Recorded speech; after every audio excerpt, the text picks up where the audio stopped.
So, hi guys, welcome back to Lead Stories. And today we have a special interview because five of our students, Victoria, Jasmine, Shen Liang, Kevin, and Charis, participated in the Microsoft Virtual Hackathon 2020. And guess what? They got into the top 5 finalists for Malaysia. Welcome Team Data Bytes. I'm so glad you took time to come in for the interview. So could each of you tell us briefly who you are, what is it that you do, and what was your role during the competition? Okay, sure. I'll go ahead. My name is Mee San, but then people usually call me Victoria. And I am a final year student. Not really final year because I've actually graduated from chemical engineering. Yeah, I just graduated a few days ago. And I studied chemical engineering in Monash University, Malaysia. And my role in this team is I put up the whole thing together. Yeah. So you're the leader in a way. Okay, it can be called as such. Yeah. Okay. I'm Jasmine, and I come from an architecture background. So my role during the competition was basically the design, the whole of the design part. So front end design, the UI UX, the final video compilation, doing some research and validation, and also I did the final presentation after we were shortlisted. Yeah. Nice. Okay. Okay. Hi, I'm Charles. I'm actually a project engineer now. Actually, I'm working in the construction industry, the mechanical and electrical consultant firm. So my role in our team is actually I'm more working on the technical side. So I'm trying to find out what are the Microsoft service offer that could help to create our apps. Okay. Cool. Hi, my name is Kevin. My background, I came from a lot of tech startup from previous years' employment. And my role in this competition is, to support Shen Liang on the back end, to deliver on the back end. Hi guys, I'm Charis. I'm actually an accounting and finance graduate, but currently I'm doing full-time as a tutor for now. So my role in the team is more to providing more business insights into the team. Yeah, to help fulfill the composition. Yep, that's all from me. Thank you. Okay, so how did you guys come to learn of Microsoft Hackathon? Okay, so this is pretty much by chance. I was scrolling through LinkedIn and I came across a post about Microsoft AI hackathon shared by Dr. Lau. So I was pretty interested in it because I just finished his course on Data Science 360 and I was thinking I should really, work on my muscle and then practice it out. So I approached Dr. Lau and said, Dr. Lau, do you have any students who have approached you? Because I'm quite interested in this project. But I do have some time commitment issue because at that time I was doing final year design project and also facing some upcoming exams. So I really need the support of a team. And he said there are nobody who approached him yet. So I was the first person and he asked me to set up a team. Then he could be our mentor in this hackathon. Yeah, that's how I got to know about this opportunity. And because I didn't know I didn't know many people out there. And I just remembered there are a few people in my Data Science 360 classes who really performed very well and gave me a very strong impression during their crime dashboard storytelling. So I approached all these people and these are the faces that you are seeing now, like all my teammates here. Yep. Wow, that's awesome. So how do you guys for the rest of you, what do you guys think when you were recruited by Victoria? Was surprised. Very honored. Yeah, surprised and also excited because personally for me, I never had the experience hackathon before and it was something new. And so I was asking her and she told me about it. I I was like, okay, I'll get back to you on that. And so I went and Googled what is hackathon, like what is hackathon, what is the competition about? And then I came back to her and said, yeah, I think I'd like to do it. What about the rest of you? Why did you decide to join the competition? I think for me, it's a experience to experience a hackathon, and also because the cause, like accessibility for the disabled, is something that I care about. So it was the perfect opportunity for me to try it out. Yeah, it's a really good opportunity. Yeah. What about you, Charis? Why did you decide to join hackathon? For me, I used to join a few last time, but it wasn't really related to Microsoft and data science or even involving a lot of technological aspect using Microsoft services. So I find that this hackathon is really something very different and interesting. And also the theme really caught my eye because it's something on sustainability, which I feel is a topic that is not commonly mentioned as a hackathon. Normally it's more to solving some of the SDG issues, but this is something to make it more inclusive for the people around us. So I find that this topic is really something very interesting, which really caught my attention when Victoria invited me to join the hackathon. Yeah. I see. Kevin, Chow, do you have anything more to add on? For me, I would say why did I join this is because I want to gain more experience and I wish to explore more about hackathon, because before that I wasn't know what is hackathon, so I wish to find out more about in details. Also, I feels like I'm feeling great like if we could help those who are in needs with our knowledge, so I feels like it could be very good. Yeah. Yeah, I mean, pretty much from my side is whatever they have, my teammates has mentioned. It's just that in a way for us to execute or practice whatever we have learned in our data science 360 class. I mean, if we keep on inputting or keep on learning, but there's no way to execute and not growing from there, I mean, we are losing those opportunities. So this is something also in a way for me is to get out of the comfort zone to learn new stuff. Yeah.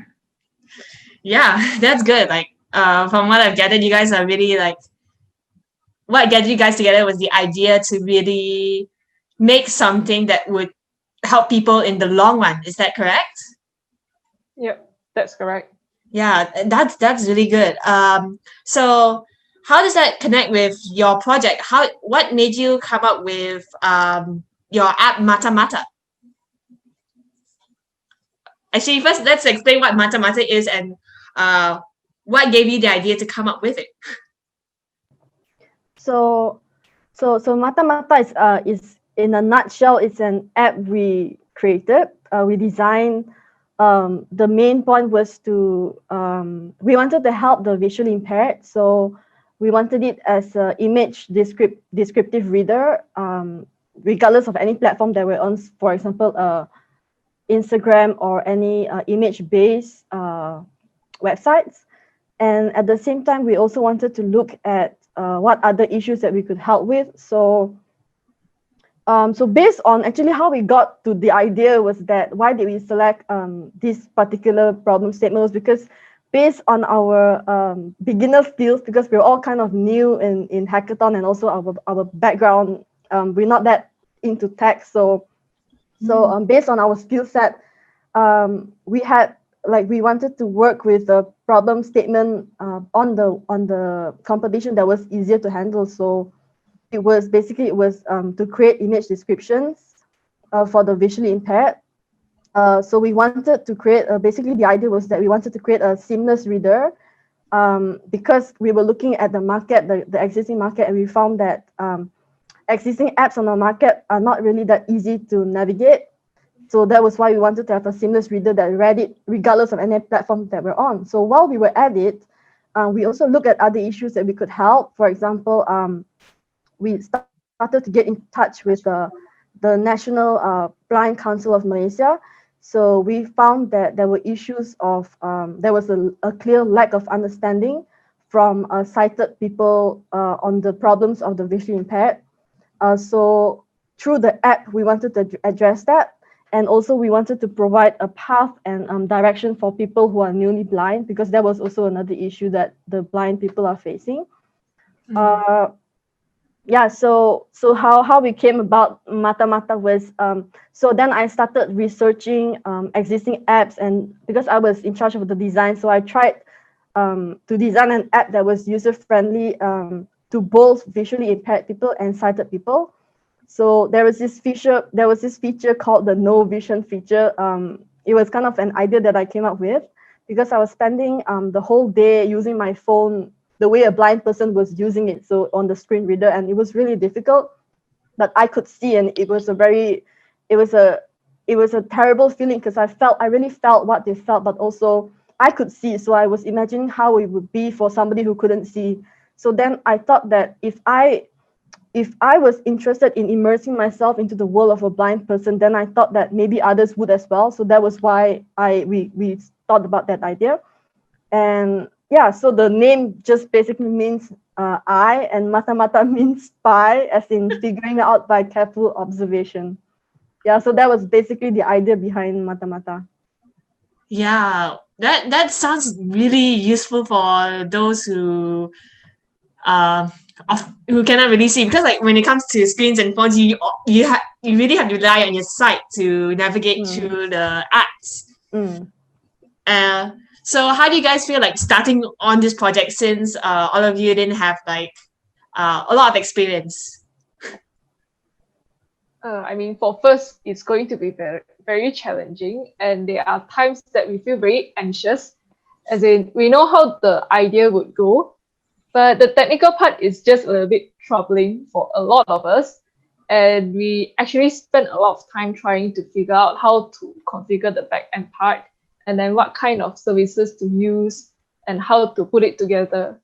Yeah. So how do you guys manage to like, okay, what exactly were those back-end problems, and how do you guys overcome it? So on the back end part, right? We know. I mean, we spend pretty much couple of days understanding the documentation that is already available on Microsoft. I mean, they have already provided all the necessity like scripts and codes. We just have to understand the documentation and then just implement it.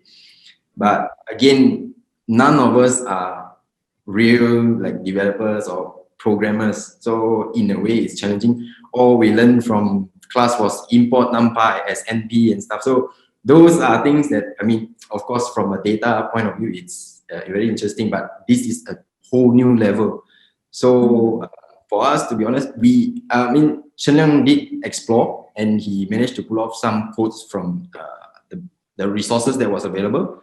And there was also some issues that we have, like integrating the backend and the UI. So that is, of course, a bit of a challenge for us. We are aware of those codes that's provided. I mean, in terms of documentation, it's for sure the app is not 100%. In terms of even the backend, there's so much things to be improved. It's just that what we all came up, or we took this direction, is to just, we share them with the idea, and we went with it all the way with the wireframing. Yeah. So it's really getting the idea together first, and then from there improve it later on. Another thing also, all of us have our priorities, and there's also very limited time given. So it also comes down to like, well, if we run through the whole documentation and we're trying to code everything within a few weeks, definitely it's not possible to deliver a full-blown running app. Yeah, true. Wait, how long was the documentation that you got? So it's actually a lot.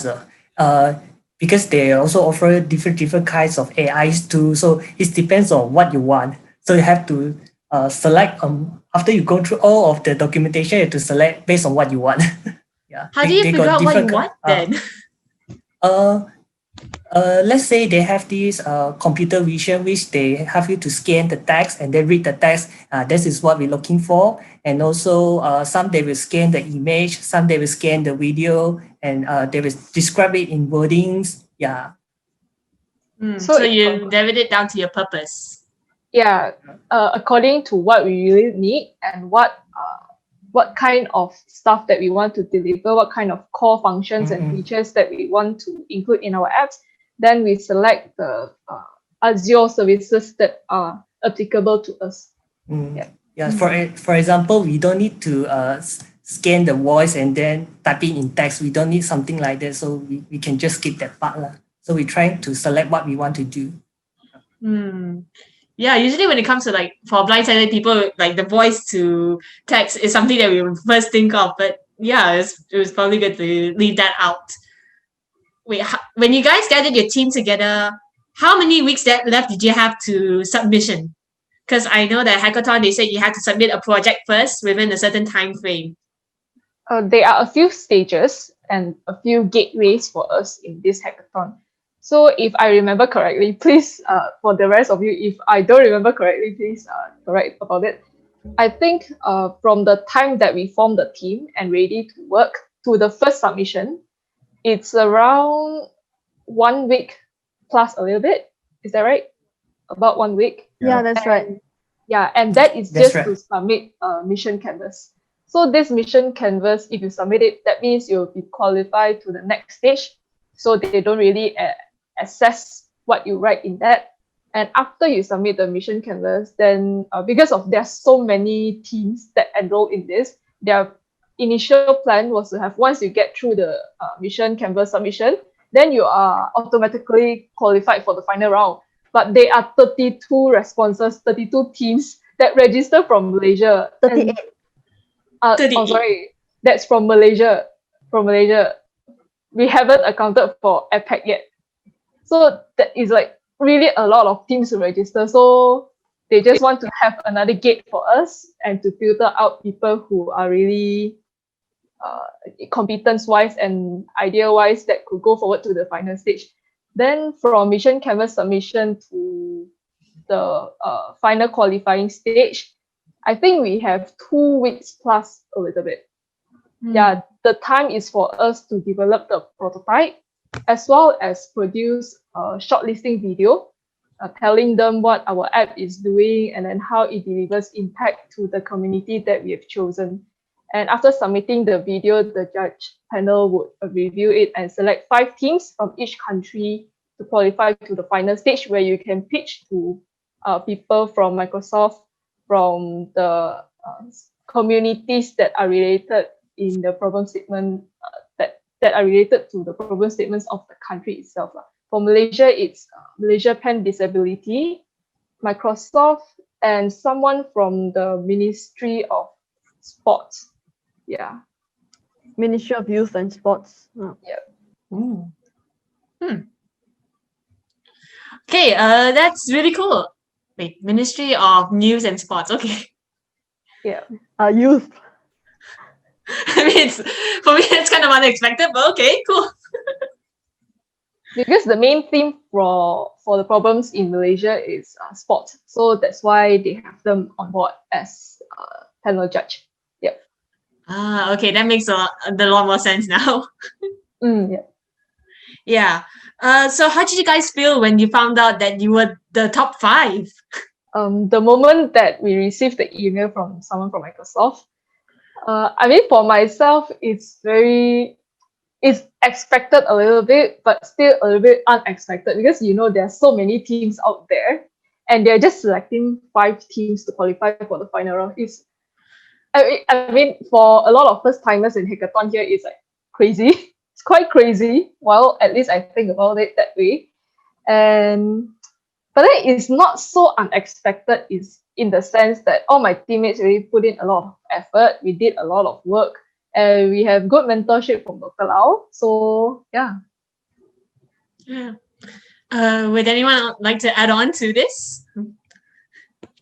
No, I think Victoria pretty much said it like we were happy, but also personally for me, I was not that surprised because like she said, we had good mentorship from Dr. Lau. So we kind of, because when I was putting the final video together, I really took into account all the things that he said, how those little things like showing your face, using feelings. So we created a video to show, like to pull on the street, the heartstrings of people. And also, I thought the validation, an actual validation from the blind community was important. And also putting our faces there, showing that this is the team, and so things like that. I felt, and also just the teamwork from the team in general. I felt like we gave the best that we could. I feel, yeah. Yeah. I agree with that because I understand. I still remember the day before the submission. I was with Jazz that time. We were planning on the video, and then we were like, okay, we should standardize this, standardize. And then when the final product came out, it was really satisfying to see that all the work that we have put through, and also coming out of the mission canvas, and then finally making it to a video, and with all the emotion and story we try to convey, we were really glad that the Microsoft team actually saw the effort we put in, and really glad to be shortlisted as top 5. But I think the next challenging part was actually coming up with the final presentation in only 2 days. Yeah, 2 days. It was just only 2 days given for the final presentation. We did not prepare for that earlier. So we had to gather together as a team during that time when it was announced at night. And then we quickly had one more night to prepare. And Yeah, the following night was already the presentation. Following day was already the presentation. Yeah, that was the nerve-wracking moment. we had one day. We had one day to prepare for the final, so we were really thinking, how much do we create a whole new presentation? Do we do a whole new presentation? Do we put bits part of the video that we did before? So we were also contacting the organizers and asking them, who are the judges? Are the judges the same as the ones who put us through to the final? So have they seen the video that we submitted? So yeah, so we had like an impromptu meeting that night to discuss. Okay, we have one day to prepare for the final presentation. Yeah, that was exciting, I think. Yeah. How did the final presentation go, by the way? I think it went well. So for the final presentation, Shen Liang and Kevin were not able to make it, but the three of us, like Charis, Victoria, and I, we did go. So I was the one who spoke, and they asked questions. So there were 3 judges. So each judge asked us one question. So Dr. Zaha from Microsoft asked us a technical question, which Victoria was able to answer. And then we were asked 2 other questions about sport and something to do with sports, and another question about image reader for, let's say, the younger generation, to expose them. Is it good exposure for the young in terms of what they are exposed to on the internet? So I think we did pretty well. Yeah. Yeah, I agree. Because for our final presentation, we put in a lot of time to tailor the contents as such that it would be people would be very, it's very easy for people to echo with what you are trying to convey to them. And we make it as such that it is not so technical that people will feel very confused listening to your pitch, but at the same time, it delivers sufficient amount of information about the technical side that we have been putting into our app. Yeah. Yeah, we all work very late just for the presentations because we have meeting until late nights, and we have practice even before presentations. Yeah. It's very sad because me and Kevin couldn't join because we have our own priority work to do first. Yeah, it must have been difficult to really balance between both work and working on the competition. So how do you guys manage to like balance between your work and on Matamata? So the first thing that we have to be very careful with is delegating the tasks among all of the members. So you are not shouldering most of the burden yourself, and everyone has different time commitments. Somebody is free and available at night. Some of them are not. Some would prefer afternoon. So we're trying to. I mean, we are not able to cater to everyone's preference, but we go with the majority, and the person who is not able to turn up at that time would actually give in feedbacks and also their opinions before the meeting. Yeah. Yeah, that's a very good way to really include everyone despite all the timings. How do you coordinate the work together then, since you all are working at different times? We do have a document, a master document, and different kind of we use Slack channel as well to coordinate our ideas. So let's say Kevin and Shen Liang, they are also like working during the day. So usually they will just dump in any kind of ideas whenever they are free. So then the others will be processing the ideas and then giving feedbacks, discussing about it, and whether it is appropriate or suitable to be implemented inside our app. Yeah, as of coordination wise, I can't deny that it is very challenging, but somehow we pull through it. And like Jess, she is very willing to bear the burden for those who are not able to contribute at a specific time, because like Char and Kevin, they do have ad hoc tasks being assigned to them for their job. And so yeah.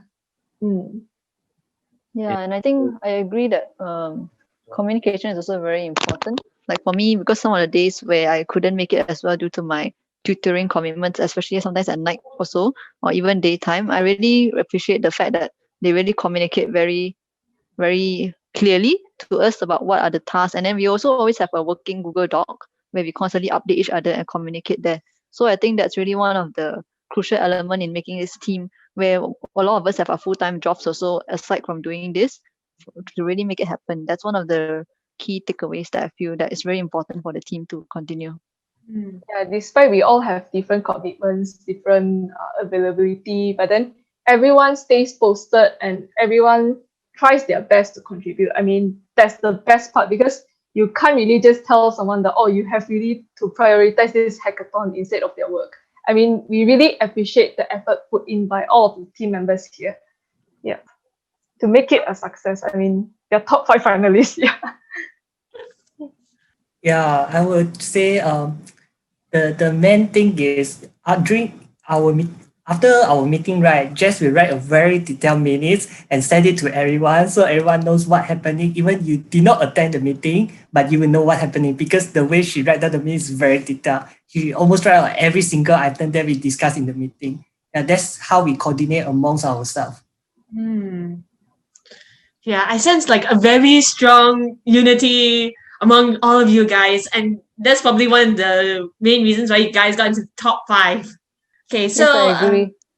yeah. Because because I actually work last time when we were in uni, we would not have we do not have many commitments, but this time working with people who are in working adults, I believe the commitment that's needed is really different because we have different schedules. So I really felt that this is really something very different from my previous uni experiences.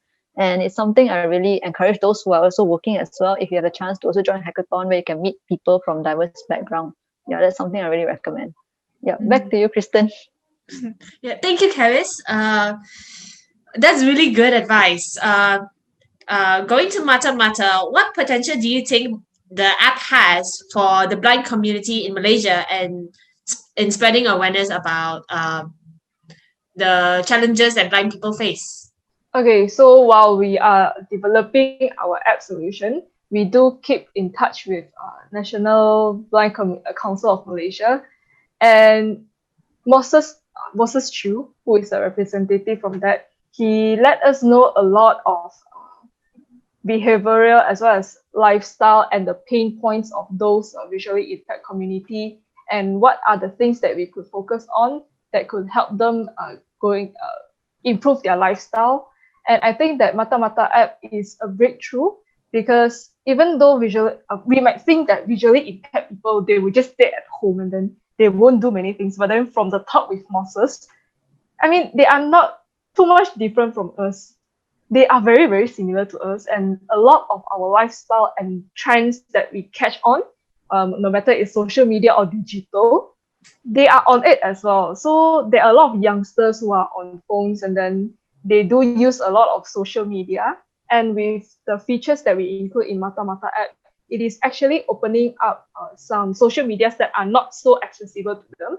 Because like all of us would know, if you go to Instagram, like up to 80% of the contents are pictures that visually impaired people wouldn't be able to understand what's in the picture. So it's not just Instagram, but a lot of social medias and a lot of web contents.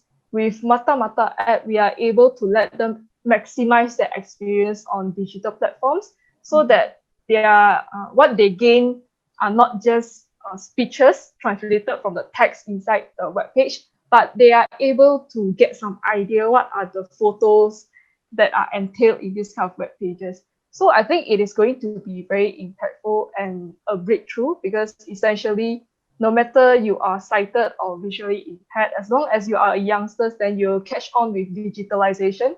And we foresee that in the future, more people will be using it, no matter what kind of community you are coming from. And being able to experience digital platform is already like a must that everyone would go through. Yeah. So it's really giving, or Matamata is really giving those connections to other people interacting online through this app. Is that Yep. right? That's correct. Yeah. I To what Victoria is sharing also, from our research, right, on the apps that's available on the market, a lot of it is there in the market, but it's not being built for localized. For example, they only offer in markets is US, UK, and it's not Malaysia. And in a way, the direction that how we see it also, we want to localize things. Like maybe perhaps we also can offer it in terms of bahasa, for example. Oh. Yeah. Usually, like you always stick to English when you first make your app, but yeah, that's definitely a needed area. Yes, and a part of that also, a lot of this app is either available on iOS and is not on Android. So obviously, and I mean, being on the iOS platform is some sort of a privilege. I mean, we are not trying to be biased, but of course, if we look at stats today, Android users, it's definitely surpassing iOS. So it's basically we need to look into all these details when we go forward. especially in Southeast Asia. Yes. Android, surpass iOS. Yeah. Also, I just wanted to add a little bit on what they were saying, like what Victoria was saying. So, like in terms of helping the blind community in spreading awareness, it's it for me for us, like it didn't really feel like a real project. Really, it was more like a competition. It wasn't really real until we got Moses through on Zoom. And when for me personally, when I said hello to him, it just felt really real. Like this isn't just about the competition. It really was something where we could really help people do better in life. We help people with by making their lives better. So it just changed from being just a hackathon, a competition, to something really real. And that's the reason why we feel like we want to pursue this. Oh, so you guys are actually making it to an official app project that you guys are pushing forward. Yeah. No, that will be something that we will be doing. Yeah. Do you guys have plans set in place, or are you guys still in like the brainstorming stage? We are expanding on the idea. So Victoria and I are actually bringing it forward. We are discussing further with the blind community, figuring out how to make it work. If there's something else that we can work on, it may not even be at the end of the day, it may not even be what we came up with, but it will be something better. So we are still expanding on the idea, but essentially we would be working on this project, whether part-time or full-time, but then we want to get it up and running. So currently, actually, we are looking for somebody with a strong tech background to help us with the project. Yeah. I'm certain that Dr. Lau can help you find those connections. Yeah. Yeah. So we, just like what Jess shared with you just now, we are still at the ideation part, because we want to make sure that our vision, as in the app or any kind of technology that we are rolling out, is really targeting and could really solve the pain points of the blind community. So we want to get a more realistic sense of what is going on in the blind community, so that we have an overall idea of like what are the aspects that we should prioritize. And at the same time, we want to match our capabilities to see whether we could really solve that problem and roll out the solution. Yeah. In what areas are you guys planning to expand on the idea? Are you going to improve on the current features, or is there something additional you want to add on?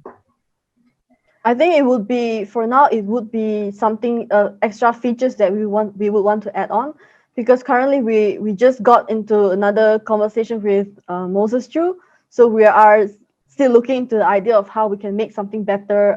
Yeah. Yeah. Yeah, great. that's cool. Is anyone currently using the app, or is it still in the demo stage? It's still in demo stage.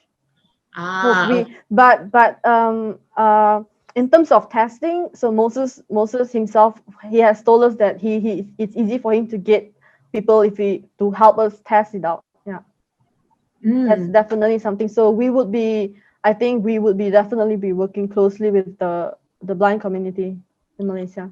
Moses Chu, Yeah, and from time to time, the app might be looking very. So we will be working closely. So it will be right now because Shen Liang, Kevin, and Charis might be busy with work. So I will be pursuing it almost full time, I hope, with Victoria's help. So we will be driving it forward with the help of the blind community. Yeah. that's good. That's really good. I can't wait to see the app come out. Yeah. So you guys have shared what you have learned, like when about your experience in the competition, such as communication and really putting in that commitment. Is there any other skills that you've picked up along the way, or anything new that you've learned that you'd like to share?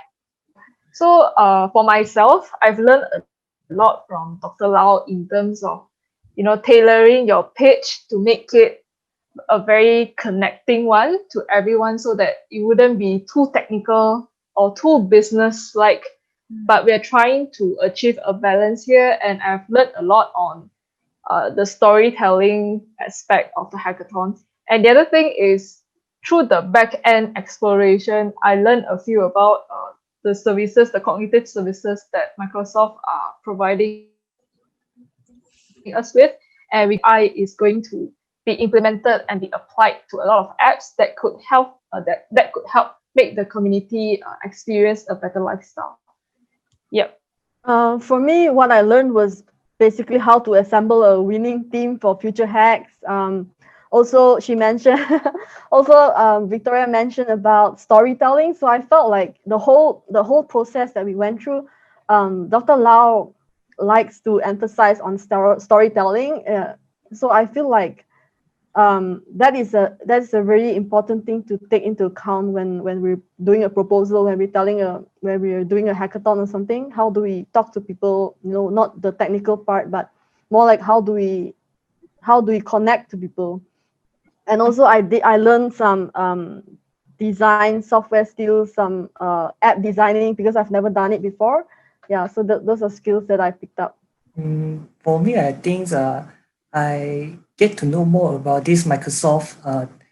What are the AIs tools they are offers, and also I learned some soft skills from my teammates, like how to do presentation. I always feel that engineering students are not that well in presentations.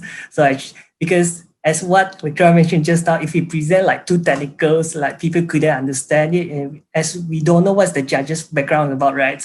So I learned so much of the soft skills, like your presentation skill, and also the way they work, how they deliver a good work done, and how they deliver work done on time. That's what I learned from this hackathon, other than the AI tool services. Maybe I can add on a bit. For me, what I've learned so far is actually trying to, because as we joined the data science workshop last time from LEAD, and I also try to apply back what we could have possibly obtained from the workshop into this project as well, hackathon. And I really feel like learning how to work together as a team with different background is really one of the best part of joining hackathon, honestly. Yeah, and this time learning how to use the Microsoft platform together at the same time, and at the same time also I feel like I really got to know a lot about the blind better, or those who are visually disabled. Yeah, so I think those are something that we would not have read about or understand about if it weren't for the hackathon. Yep, that's from me. Thanks. Yeah. So from me, it's not so. I mean, from my personal point of view, it's more of like an eye opener for me. Like a lot of times we took for granted Like, we have a pair of hands, legs, and eyes, and etc. Right? And when I get to know about such problem, it's not a small number. Actually, it's a huge number. I mean, it's in millions that people are actually, having to go through this daily. It's some sort of like, wow, in a way, it's like a gratitude that I have. I mean, it's in a way that we should not also, in a way, how do I say, avoid, or not. I mean, avoid is not a best term for this, but more of like not neglecting this part of the community. Like, for example, like the PowerPoint or the PPT slides that we all been used to work or for personal. There's such text like alt text and all that. We have not even understand what is the function of this alt text after, going through and understanding this whole entire thing. It's like, whoa, okay, alt text is basically to help this visually impaired people, like, to understand the presentation. They can't read for a reason. So things like that. Yeah, wow. I mean, it's really amazing how tech can really open up doors to all people, not just for those with disabilities, but for us to recognize that, wow, there are so many things that we can do for others as well, and help each other. So, just one final question for you guys. Do you have any advice for those who want to or are going to participate in data science competitions in the future? What advice would you give them? So for my part, I would say if you hesitate whether you should participate in a hackathon, then the next step you should take is just participate. Yeah, because you regret not participating, because the learning curve that you get from hackathon is so much more steeper than if you were just self-learning at home on data science.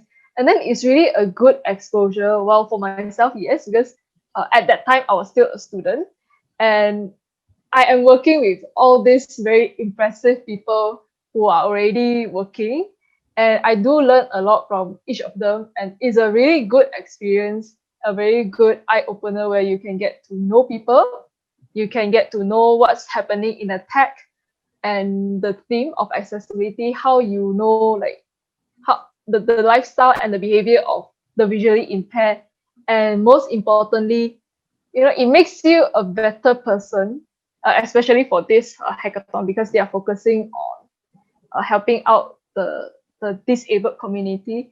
You know that they are not too much different from you, and a small contribution from you can really help them a lot in their lives. Yeah. For me, I would just tell whoever wants to join a hackathon to just do it, because like what Charis was saying earlier, and also what Victoria said, it's a good learning experience. And when you put a bunch of people together who come from different backgrounds, you're bound to learn something from one another. So I feel like everybody has something to learn and something to teach one another. It's where you find like-minded people. And just that, also to realize that time management is very important in a hackathon, and also to realize and kind of be okay with not being able to do everything in a hackathon, given the short time frame that is common with hackathons. That's what I would say. For me, I think nowadays people always don't know what they want to do, but if you got something on your mind, you should go ahead with it. I would encourage people to join for the hackathons. Like us, at the end of the day, we are able to make new friends. You know how great it is, So you got nothing to lose, like just go ahead with it. You definitely get a lot of experience, and perhaps you can pick up some new skills. So why don't you just go ahead? Yeah. Everyone has said enough. For myself, is just make the decision that scares you most. That is definitely how you're gonna grow and learn. As for me, I think one of the advice I would encourage, maybe for those who are listening, maybe you're already working, right? And sometimes what will attract you to join hackathon is maybe the prize, the big cash prize that is offered, or maybe the opportunity is given. But no matter what the prize is, and sometimes the topic might not interest you, but try to imagine what are the kind of people that you'll meet, and what do you think you can actually learn through the process instead of the final outcome of what prizes you can get.